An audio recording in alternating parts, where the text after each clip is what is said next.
passer à côté. Nous ne voulons pas être rejetés. Yoshua, viens nous en aide. Yoshua, viens nous en aide. Nous ne voulons pas passer à côté. Nous ne voulons pas être rejetés. Non, non, non, non, non.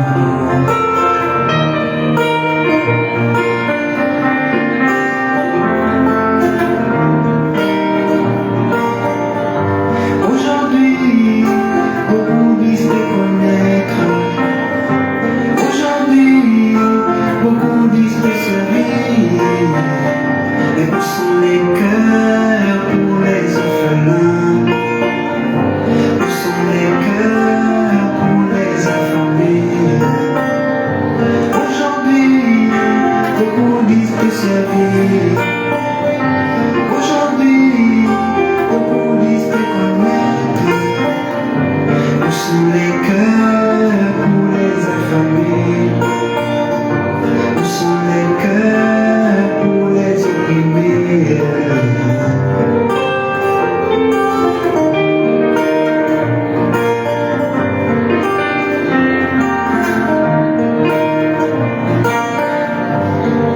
Yoshua, viens nous en aide.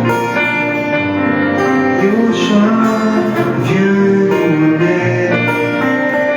Nous ne voulons pas passer à côté. Nous ne voulons pas être.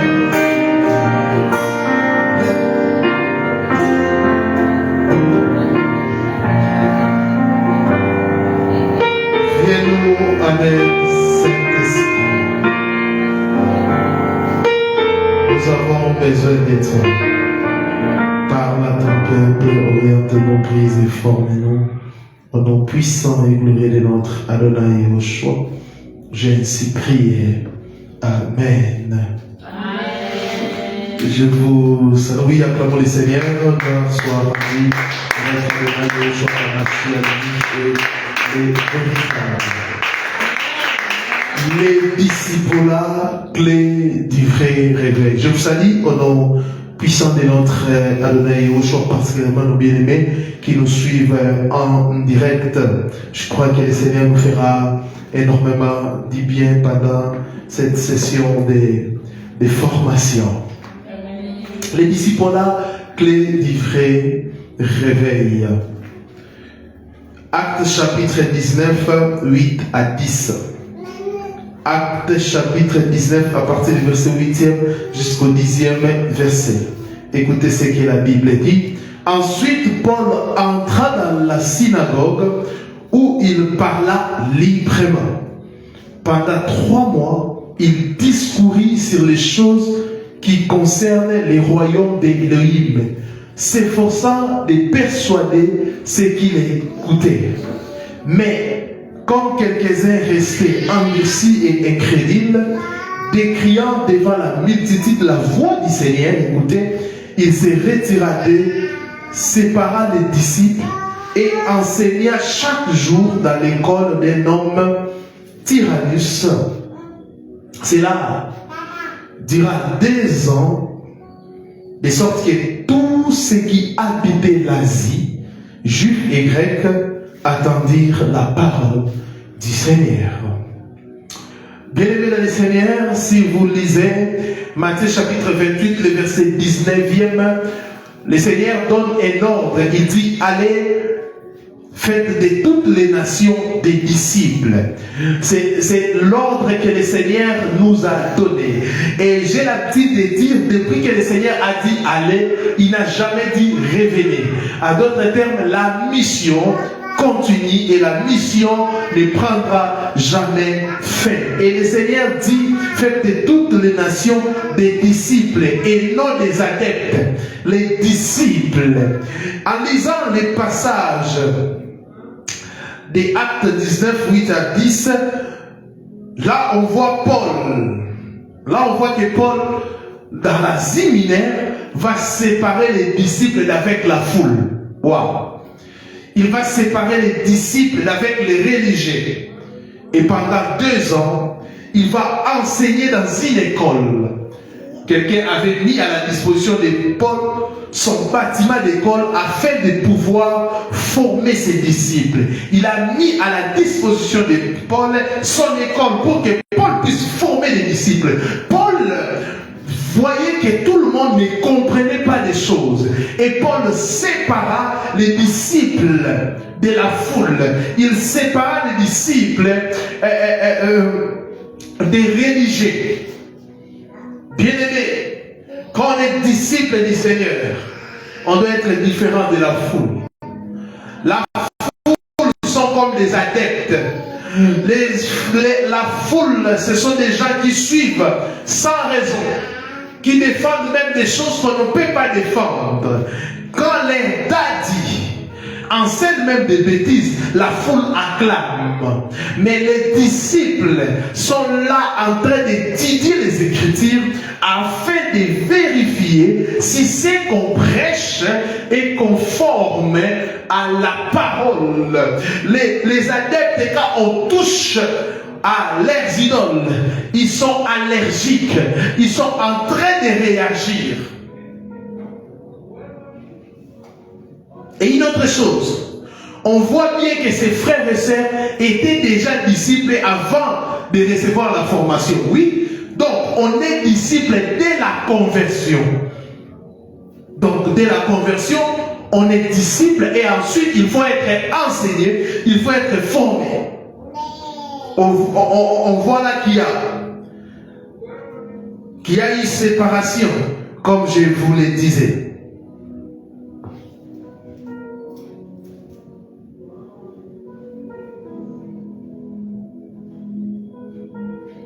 Aujourd'hui, très peu de gens gardent la parole qu'on prêche, la vérité, la sainte doctrine. Très peu de gens gardent cette parole. C'est comme si on jette des perles dans la boue. Aujourd'hui, plusieurs sont dans la foule. Plusieurs sont des adeptes, des suiveurs, des moutons qui suivent les dadis, qui suivent leurs prophètes, pasteurs, docteurs, apôtres, mais ils ne sont pas des disciples. La Bible dit clairement, à l'effet de toutes les nations, mes disciples. Les disciples du Seigneur et non des noms. Et c'est pour cela, cette formation, ce n'est pas pour tout le monde, c'est pour les disciples. Ce n'est pas pour la foule, mais c'est pour des disciples. Et le Seigneur va nous faire du bien. Donc Paul enseigne les disciples. Donc les disciples ont besoin d'être enseignés, ils ont besoin d'être formés. Et dans nos églises, il n'y a pratiquement plus de formation, pratiquement plus d'enseignement. On voit plus d'adeptes que des disciples. Il n'y a pas de formation. Les gens sont en train de prier, mais ils ne sont pas formés. Les gens sont en train de gêner de prier, mais ils ne sont pas enracinés dans la saine doctrine. C'est l'enseignement qui forme les disciples. C'est l'enseignement qui équipe les disciples. Aujourd'hui, pour que les gens puissent discerner même des choses, ils ne savent plus discerner. Pourquoi? Ils ne sont pas enseignés. Ils ne sont pas enseignés. Si vous lisez la Bible, si vous lisez vraiment la Bible sérieusement, et vous comparez ce qui s'est passé au temps des apôtres avec ce qui se passe maintenant, bien aimé, c'est parallèlement opposé. Les gens réfléchissent par rapport à ce que leurs idoles disent ou enseignent. Et d'autres passent même à la télé pour défendre l'indéfendable, pour soutenir des faussetés. Bien aimé, attention à l'esprit de la séduction. Ça peut paraître beau. Oui, le diable pour séduire, il viendra avec la beauté. Il viendra avec la propreté. Il viendra. Parce que son objectif, c'est de séduire, d'égarer des gens. Et comme il n'y a plus d'enseignement, les gens n'ont plus un jugement aiguisé. Les gens n'ont plus un jugement aiguisé.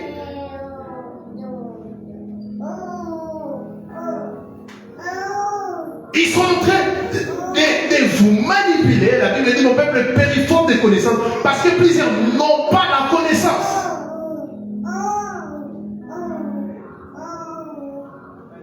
Quand on devient disciple, on n'est plus emporté. Ça et là.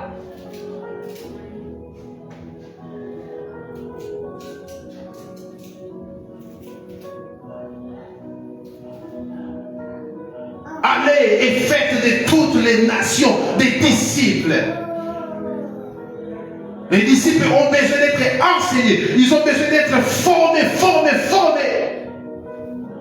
Mais aujourd'hui, il n'y a plus la formation. Il n'y a plus l'enseignement. Parce qu'eux-mêmes, ils font ces choses sciemment. Parce qu'ils savent que quand une personne est bien formée, quand une personne est bien enseignée, il ne sera plus manipulé. Il ne sera plus manipulé. Et quand la personne n'est plus manipulée, et ils vont faire quoi? Ils vont perdre. Parce que leur objectif, ce n'est pas vos âmes, mais c'est vos poches. D'autres même, ce sont des disciples de Satan. Ils ne sont pas là pour vous soutirer de l'argent, mais ils sont là pour vous conduire tout droit en enfer.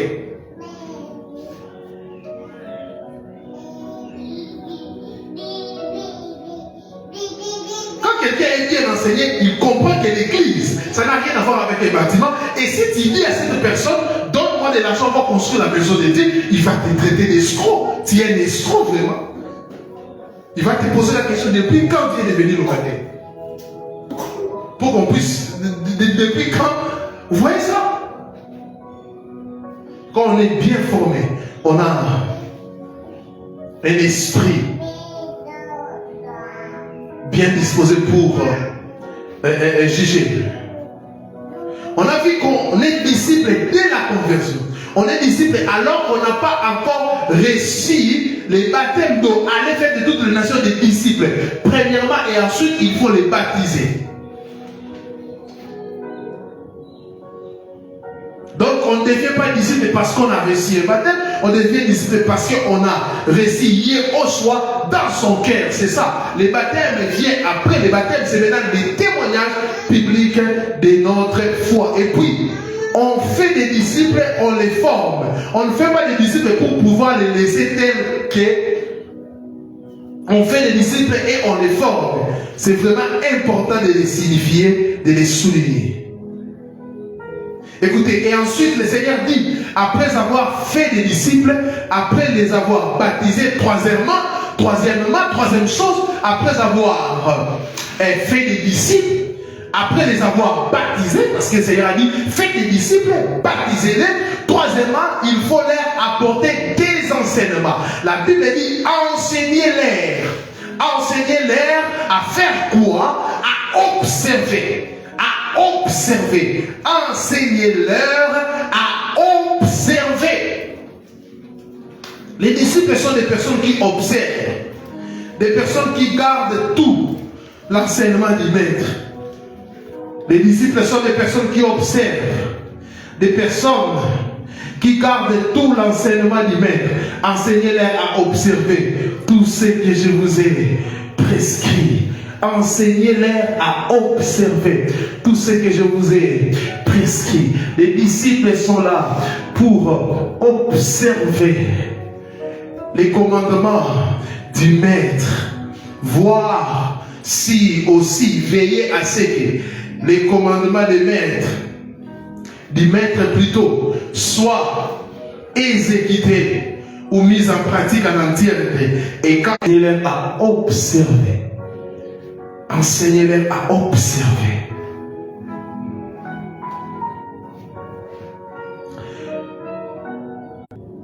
Enseignez-les à observer tout ce que je vous ai prescrit. Nos bâtiments d'église sont remplis d'adeptes.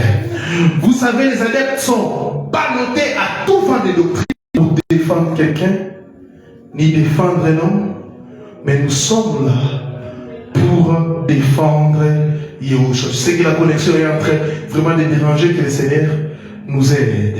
Et comme je vous le disais, le Seigneur a vraiment besoin des disciples.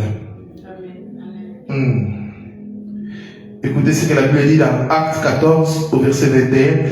Acte 14, 21. Quand il évangélisait cette ville et fait un certain nombre de disciples, ils retournèrent à Lystre, à Icône et à Antioche, fortifiant l'esprit des disciples, les exhortaient à persévérer dans la foi et disant que c'est par beaucoup de tribulations qu'il nous faut entrer dans le royaume d'Élohim.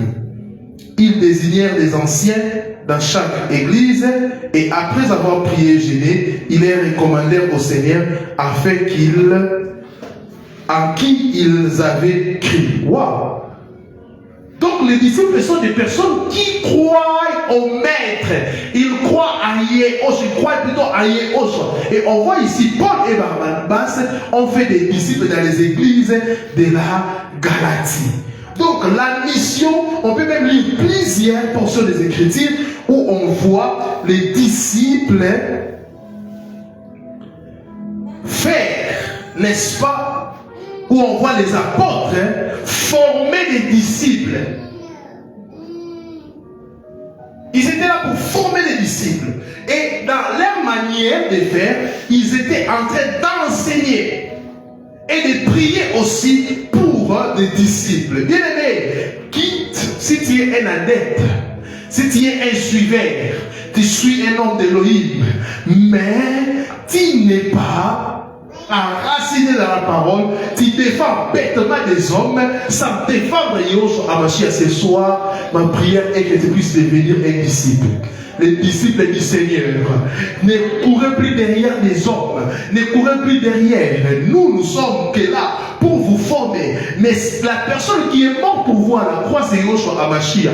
Même moi qui vous parle, si je n'enseigne pas des choses qui sont conformes à la parole, vous avez le droit de douter, vous avez le droit d'apporter des preuves et on va échanger afin que la lumière puisse éclater.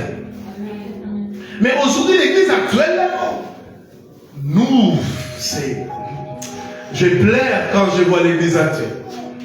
Chacun forme des disciples à son coin, pas des disciples du Seigneur, mais des adeptes, des gens qui sont là pour les défendre. Mais aujourd'hui, les sacrés, ce n'est plus respecté. Écoutez, je vous donne une différence. Souvent, les gens disent, non, ça c'est la musique chrétienne, ça c'est la musique profane. Non. Il y a la musique chrétienne, la musique profane et la musique mi-monde, la musique mondaine. Quand on dit profane, ce n'est pas des gens là, du monde, non. Quand on dit la musique profane, profaner quelque chose de dire quoi, une chose qui était sacrée, on l'a profanée. C'est vraiment la musique gospel actuelle qui a vraiment profané. Ce qui est sacré, on commence à profaner ça. Quand vous lisez la parole, la Bible dit entretenez-vous par des cantiques spirituels. Ces versets, c'est clair que Elohim interdit clairement la musique du monde. Mais voyez des gens qui ont profané, n'est-ce pas, les sacrés, qui ont profané les gospels. Quand je dis gospel, c'est évangile. Gospel, c'est une bonne nouvelle. Évangile. Qui ont profané l'évangile, qui ont profané des cantiques spirituels.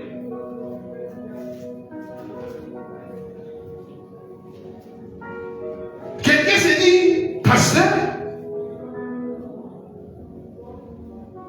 il organise des concerts où ça ne commence pas par une prière. Il n'y a pas un moment, même d'exhortation, même 10 minutes. Et on voit des scènes qui n'honorent pas les scènes.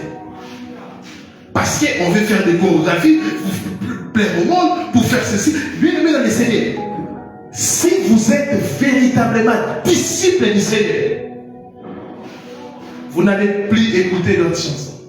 Vous n'allez plus vous déplacer pour aller suivre un concert profane.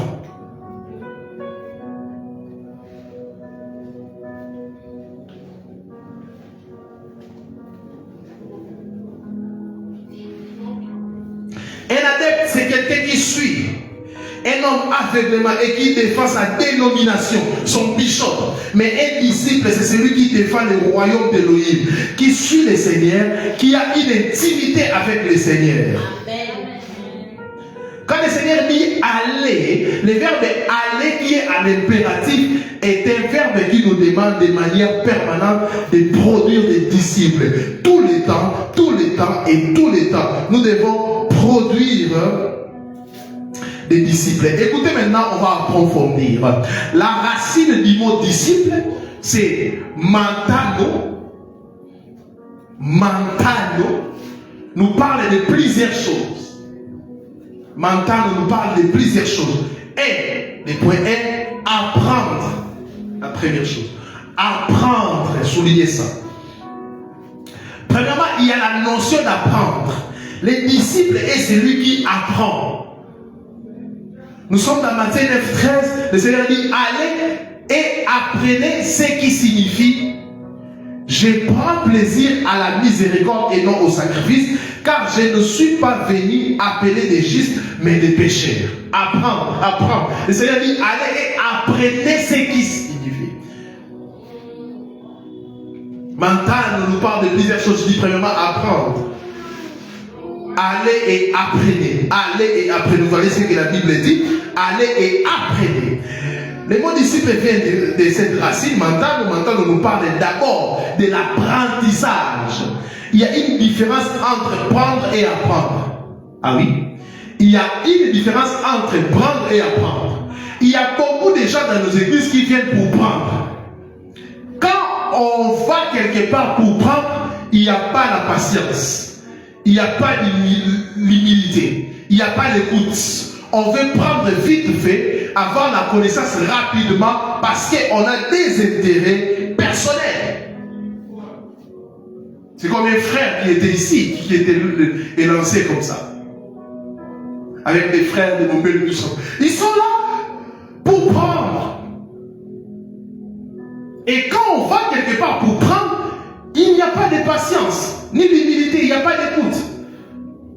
Quand on veut prendre vite fait, avoir la connaissance rapidement parce qu'on a des intérêts personnels, parce qu'on veut bâtir son ministère, on vient pour prendre des choses pour aller prêcher ailleurs. Non, quand on t'enseigne, ce n'est pas pour aller prêcher ailleurs, ce n'est pas pour prendre seulement, c'est pour apprendre l'apprentissage.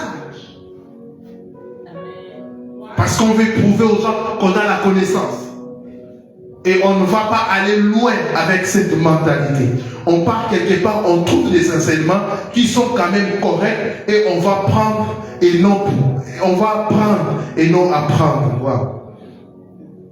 Donc apprendre nécessite, implique l'humilité. La soumission vis-à-vis du Seigneur comme maître, comme plutôt Marie était assise au pied du Seigneur pour écouter sa parole. Quand on dit apprendre, il y a la notion de la patience. Parce que c'est lui qui va quelque part pour soi-disant apprendre. Si vous avez la mentalité de prendre, au moindre faux pas, vous allez vous désister. Vous allez partir. Moindre faux pas. Vous partez. Pourquoi? Vous êtes pour prendre. Mais la personne qui est là pour apprendre, il demeure.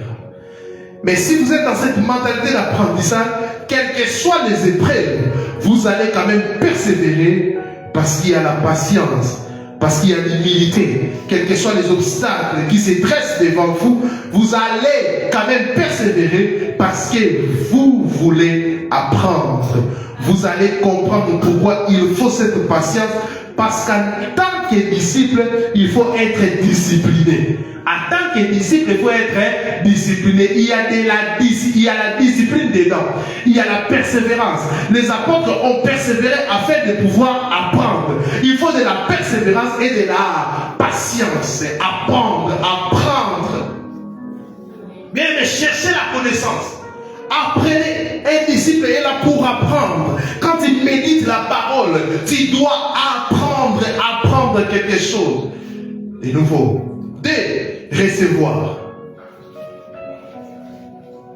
Recevoir. Et la deuxième chose que nous voyons, c'est la réception. recevoir. Tout est dans la Bible. Nous sommes dans Matthieu 11, le verset 29e. Matthieu 11, 29. Prenez mon joug sur vous et recevez mes instructions, car je suis doux et humble de cœur, et vous trouverez du repos pour vos âmes. Waouh! Prenez mon joug sur vous et recevez mes instructions.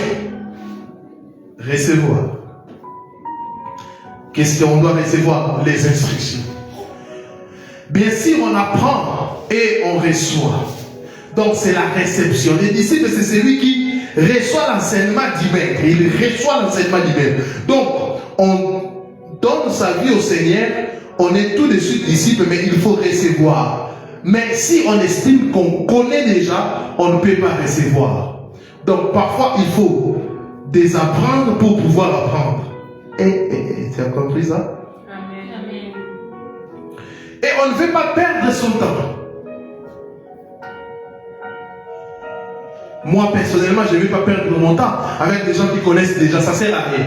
Il faut vraiment se mettre dans l'attitude d'une personne qui veut découvrir réellement les choses, parce que vous ne pouvez pas être disciple du Seigneur si vous n'avez pas un cœur réceptif. Ce n'est pas possible. Troisième chose, l'instruction. L'instruction. On va lire Colossiens chapitre 1er, le verset 7e. Colossiens 1:7. Écoutez ce que la Bible dit. D'après les instructions que vous avez reçues d'Épaphras, notre bien-aimé compagnon de service, qui est pour vous un fidèle ministre des Mashiach. Matthieu 24, le verset 32. Instruisez-vous par une comparaison tirée du figuier. Dès que ses branches deviennent tendres et que les feuilles poussent, vous connaissez que l'été est proche. 1 Corinthiens 14, le verset 35e. 1 Corinthiens 14, 35e verset. Si elles veulent s'instruire sur quelque chose, qu'elles interrogent leur mari à la maison, car il est malsain à une femme de parler dans l'église. Donc les disciples, c'est celui qui s'instruit. Et l'instruction ne finit jamais. Jusqu'à sa mort, le disciple sera toujours en train d'apprendre, de s'instruire. Tu peux lire toute la Bible. Moi, je l'ai déjà dit, je ne sais pas le mot, plus de 15 ou 20 fois. Mais, quand je lis encore un verset que j'ai déjà lu, quand je médite encore, il y a des nouvelles choses que le Seigneur ajoute. L'instruction, c'est toute la vie. Toute la vie d'un disciple, il est là pour recevoir des instructions venant de son maître. Quatrième, l'enseignement. Quatrième chose, l'enseignement. Jean chapitre 6, verset 45e. Il est écrit dans les prophètes, ils seront tous enseignés d'Élohim. Ainsi, quiconque a entendu les pères et a reçu son enseignement vient à moi. Ils seront tous enseignés d'Élohim. Donc, les disciples ne peuvent pas venir au Seigneur s'il n'a pas reçu l'enseignement du Père. Donc, les disciples, c'est quelqu'un qui reçoit l'enseignement. Or, beaucoup de chrétiens dans nos églises actuellement ne sont pas les disciples de Christ. Ils ne sont pas enseignés, il n'y a pas l'enseignement. Et quand on commence à enseigner ces gens, beaucoup dorment, en train de dormir. Or, l'enseignement peut durer 2 heures, 3 heures, 4 heures, 5 heures, toute la nuit même. Paul enseignait parfois toute une nuit. On le voit dans la parole, c'est écrit, il enseignait toute une nuit. Mais ici, à peine 45 minutes, 1 heure de temps, les gens sont en train de dormir. Les disciples, c'est quelqu'un qui est capable de s'asseoir et de recevoir l'enseignement pendant toute une journée. Or, nous n'avons pas été habitués à recevoir de tels enseignements. Nous avons été habitués à recevoir des prédications. Au bout de 30 minutes, on est déjà fatigué. Et on veut nous faire croire que l'esprit humain n'est pas capable de supporter des enseignements qui durent des heures et des heures. Oui, si c'est fait charnellement, mais si c'est l'esprit qui est derrière, frère, c'est biblique, c'est possible. moi, dans mon ministère, j'ai enseigné des gens pendant des heures et des heures. Parfois même on commence à 8 heures en train de discuter, on finit à 23 heures. Il y a eu des moments où on faisait 20 heures. Au lendemain, 9 heures non-stop dans l'enseignement. Il n'y avait pas de fatigue parce que l'esprit était présent. Et c'est comme ça qu'au bout de quelques mois, j'avais formé plusieurs disciples. On a besoin d'enseignement. Les disciples, c'est celui qui reçoit l'enseignement. 5, l'étude. L'étude. Enfin, la dernière condition, c'est l'étude. Les disciples, c'est celui qui étudie. C'est un étudiant. Jean chapitre 7, verset 15. Les Juifs s'étonnaient disant, comment connaît-il les Écritures, lui qui n'a pas étudié? Waouh! Vous voyez? Apprendre, recevoir, instruction, enseignement, étude, toutes ces choses-là viennent des mentales, comme nous avons dit.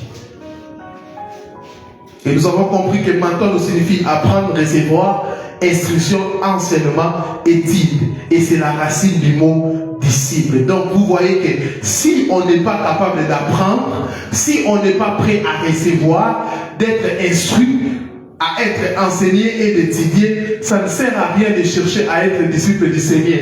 Ce n'est pas possible. Donc il faut être un étudiant de la parole d'abord. Donc si vous ne pouvez pas, et si vous avez du mal à méditer la parole du Seigneur chez vous, ça ne sert à rien. Même si on vous donne des enseignements ici, ça ne va pas rentrer. Ça ne sert à rien. Et personnellement, je ne vais pas former des gens qui ne sont pas capables chez eux de pouvoir méditer la parole correctement. Toi-même, tu cherches la connaissance. Si vous ne lisez que 2 ou 3 versets, ça ne sert à rien de venir vous former. Vous devez être des personnes qui sont capables de prendre tout un livre tel que Éphésiens et le méditer entièrement. Vous prenez Éphésiens, vous mangez Éphésiens, vous bouffez Éphésiens. Et les Hébreux ne badinaient pas. À l'époque, avec les études, ils passaient des journées entières en train de méditer la Torah. Vous savez, le mot méditer en hébreu, c'est murmurer. Ah oui, si vous ne savez pas murmurer. Ils sont en train de murmurer la parole pendant des heures et des heures.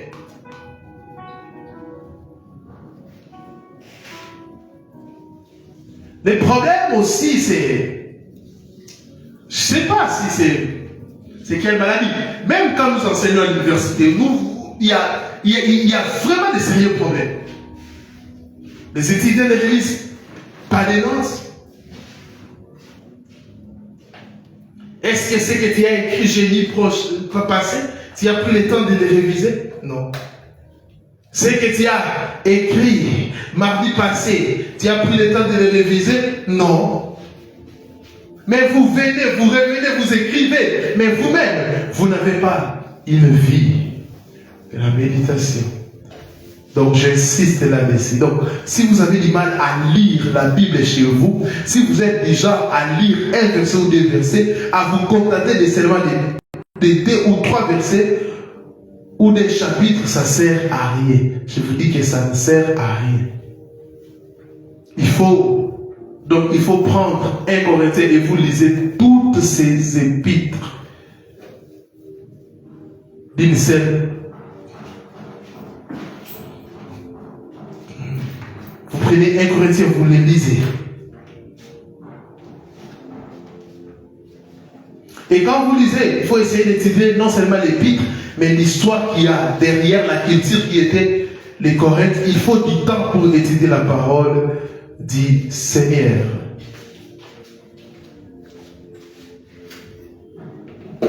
Donc tous les jours, les chrétiens ou les disciples doivent lire la parole. Vous comprenez, vous avez compris avec moi que les disciples là se fondent sur les Écritures. Quand on dit même instruire, apprendre, enseigner, on va apprendre quoi? On va apprendre les Écritures. Donc la base. Aujourd'hui, retenez ces choses. Retenez tout ce que je vous ai enseigné, mais comprenez déjà, parce qu'aujourd'hui, je ne fais que poser les bases. Nous allons prendre plusieurs mardis où on va expliquer ces choses. La base pour un disciple d'abord, c'est la parole du Seigneur. La base, c'est la connaissance de la parole. Quand on dit apprendre, étudier, l'enseignement, tout tourne autour de la parole.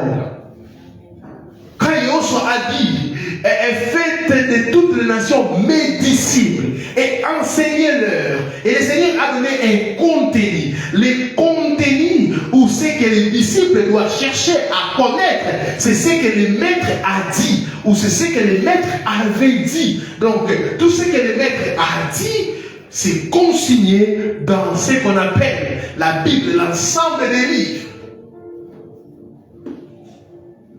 Cherchez la connaissance, lisez, apprenez. Un disciple est celui qui court après le maître. Il cherche à comprendre ce que le maître a dit. Et comprenez qu'il y a une différence entre les adeptes et les disciples. Les adeptes suivent un nom. Les adeptes sont là pour défendre des dénominations. Des dénominations, des religions. Non, c'est notre église, c'est notre religion. Non, ici, chez nous, on ne fait pas ça. Mais un disciple ne peut pas dire ça. Les disciples disent que mon maître enseigne cela. Mon maître fait ceci et mon maître nous a recommandé de faire telle ou telle autre chose. Devenez des disciples. Cherchez la connaissance. Ayez des nuits d'enseignement. Cherchez la connaissance. Réalisez vos notes. Cherchez à ressembler à votre maître. C'est celui qui vous a sauvé. Nous sommes au temps du soir. Nous sommes au temps de la fin où des enseignements sont en train d'être des fausses doctrines sont en train d'être enseignées, où le diable s'est élevé pour combattre l'évangile du Seigneur, pour renverser l'évangile du Seigneur. L'apôtre Paul est en train de dire, même moi-même, même un ange du ciel, si quelqu'un venait chez vous et il vous enseigne et notre évangile, ne l'acceptez pas. Bien-aimés, nous devons nous lever pour dire non, pour proclamer la bonne nouvelle. Mais comment tu vas proclamer la bonne nouvelle si tu n'es pas un disciple, si tu n'es pas un connaisseur de la parole? Ce sont des disciples qui engendrent le réveil. Ce sont des disciples qui engendrent la réforme. Ce sont des disciples qui engendrent le réveil et la réforme. Car tu ne peux pas être un réformateur si tu ne connais pas la véritable parole. Car la réforme veut dire retour radical aux fondements apostoliques. Tu ne peux pas être réformateur si tu ne connais pas les fondements apostoliques. Tu ne peux pas engendrer le réveil si tu n'es pas un disciple. Que le feu puisse nous embraser ce soir, afin que nous puissions annoncer la parole du Seigneur. Même si tu es une sœur, tu es servante d'Élohim, passez du temps, lisez la parole, entretenez-nous. Les disciples, contrairement à un adepte, est celui qui a la connaissance de son maître, de la parole de son maître, de l'enseignement de son maître. Les disciples, c'est celui qui suit un maître, qui reçoit l'enseignement des maîtres. Et chez les Hébreux, si vous ne savez pas, la notion du disciple et du maître était très ancrée. Il y avait plusieurs écoles où l'on voyait des maîtres et leurs disciples qui les suivaient partout. Par exemple, à l'époque de Samuel, il y avait une école des prophètes et Samuel avait à sa charge plusieurs prophètes qui encadraient et qui formaient. Et on parle des fils des prophètes qu'il formait. Alléluia. Maintenant, le mardi qui va suivre, nous allons voir les disciples là sous la loi et on va commencer avec, on va voir les disciples avec Moïse, on va vraiment entrer en profondeur. Mais retenez ce soir que les disciples, contrairement à un adepte, est celui qui a la connaissance. Et un conseil, faites tous vos efforts La Bible dit, des Pierre 1:3, comme sa divine puissance nous a donné tout ce qui contribue à la vie et à la piété au moyen de la connaissance de celui qui nous a appelés par sa propre gloire et par sa vertu, lesquels nous assurent de sa part les plus grandes et les plus précieuses promesses, afin que par elles vous deveniez participants de la nature divine et en fuyant la corruption qui existe dans le monde par la convoitise. À cause de cela, faites tous vos efforts pour joindre à la foi la vertu, à la vertu la science, à la science la tempérance. Faites tous vos efforts. Écoutez, la chair ne veut pas faire d'efforts, surtout à ce qui concerne la lecture de la parole de Dieu. Il y a une limite. C'est pour cela que la Bible dit, faites tous vos efforts pour joindre à votre foi la vertu, à la vertu la connaissance. Vous voyez ça? Vous devez faire des efforts.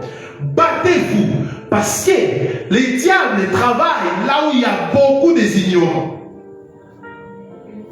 Ah oui, si vous êtes ignorant, le diable viendra avec la séduction. Abat l'ignorance et cherchez la connaissance. Que le Seigneur vous bénisse abondamment. Est-ce qu'on peut prier? On peut prier afin que le Seigneur nous donne l'amour de la parole. Dès nous debout, on va prier. On va prier. Oh Seigneur, nous prions. Nous prions, nous prions.